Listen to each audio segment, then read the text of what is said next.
बिस्मिल्लाहिर्रहमानिर्रहीम। अस्सलाम वालेकुम। आप देख रहे हैं JN न्यूज और मैं हूं आपकी मेजबान सुंबल ज़िया।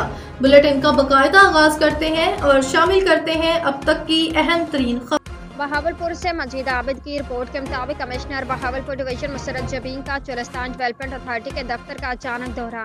कमिश्नर बहावलपुर डिवीजन मुसरत जबीन ने आज यहां चोलिस्तान डेवलपमेंट अथॉरिटी के दफ्तर का अचानक दौरा किया।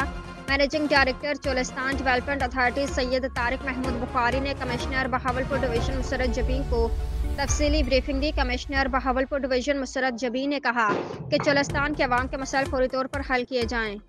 इजलास के दौरान सालाना तरक्याती प्रोग्राम की पेशरफ्त का भी जायजा ले गया। जारी मनसूबों की तफसीलात बताई गई और उनके बरवक्त तकमील के लिए इक़दामात पर गौर किया गया। इस मौका पर member parliament assembly Khalid Mahmood Jajja, assistant commissioner revenue, director revenue and colonies और मुतल्लिका अफसरान भी मौजूद थे। कमिश्नर बहावलपुर डिवीजन मुसरत जबीन ने तमाम तरक्याती मनसूबों पर शफाफियत और मयारी कारकर्दगी को यकीनी बनाने की हिदायत दी। उन्होंने कहा कि चोलिस्तान के अवाम के फलाह बहबूद के लिए जारी मनसूबे हमारी अवलिन तरजीह हैं और इनकी तकमील में किसी किस्म की ताख़ीर या गफलत बर्दाश्त नहीं की जाएगी।